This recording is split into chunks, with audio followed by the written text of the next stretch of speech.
course, as we've pointed out, this situation is still very, very active. There is still some relief for families, though, now being allowed to return home after days of uncertainty.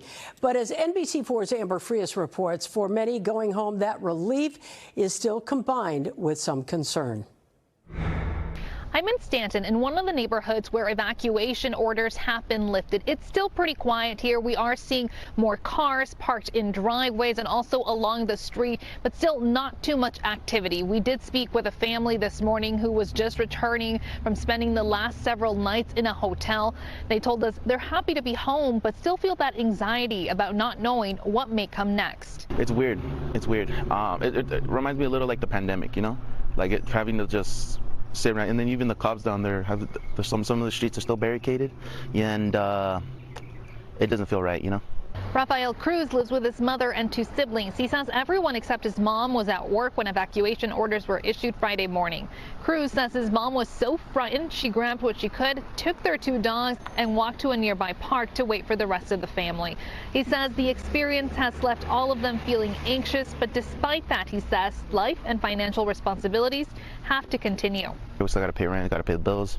I mean, we can't be paying for a hotel every night, so it's got to be done, you know. As people begin to settle back into their homes, one other concern is emerging. Police have deployed extra patrols into areas that are still evacuated after reports of suspicious activity and looting over the weekend. Garden Grove PD says they arrested one person for looting and arrested 6 others for other offenses within the areas under evacuation orders. Most of them for people prowling around, just loitering where they don't belong. All 6 of those arrests, these people had either warrants, drugs, drug paraphernalia, something like that, and they were arrested for that. And there was one, I know the chief mentioned in the conference, for looting last night. Police say the person arrested for looting was found inside someone's backyard. They say they will keep extra patrols in evacuated zones, but urge people to report anything suspicious to them. In Stanton, Amber Frias, NBC4 News. Well, health and safety concerns are also top of mind for those returning home. Let's get right to our Mekahlo Medina. He is live at the edge of the evacuation zone with some reassuring information and messages from medical experts. Mac. Right, that's right, Colleen. We're here actually on the border of Stanton and Garden Grove, right here on Orangewood and Western. You can see it remains blocked off right now. Just a couple of blocks from here is the neighborhood on the edge of this evacuation zone. We went there to talk to some folks. Some say they trust the all clear to be back home. Others say they're still not fully convinced the danger's over.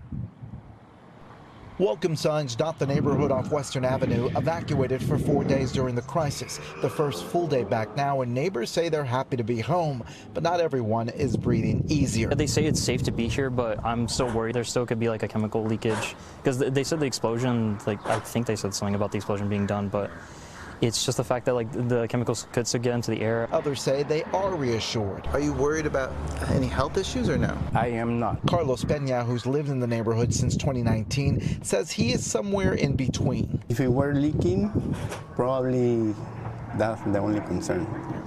But if it didn't, well, I don't think we're on risk.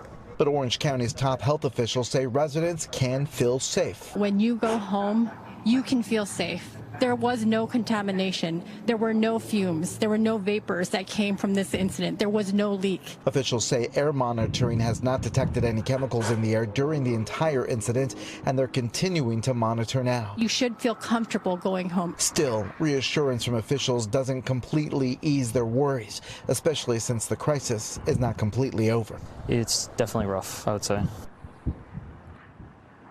Yeah, definitely rough. Still a lot of these residents on pins and needles. We did reach out to the Department of Health to see what would be the plan if there is a spill. Since this is still going on, we're waiting to hear back from them. We're live on the border of Stanton and Garden Grove. I'm Mekahlo Medina, NBC4 News. All right, Mac, thank you for that. News Chopper 4 is over that chemical tank in Garden Grove right now. And while you do see some visible wear and tear, this is really the first time since Thursday that we have not seen water being continuously sprayed on it. Of course, we're going to continue to monitor this situation throughout the evening for you. And again, the Orange County Fire Authority is providing another update for us at 5:30. When that happens, we'll bring it to you on the NBC Los Angeles News Channel, wherever you stream. And for breaking news updates, including changes to the evacuation map, be sure to download the NBC LA app.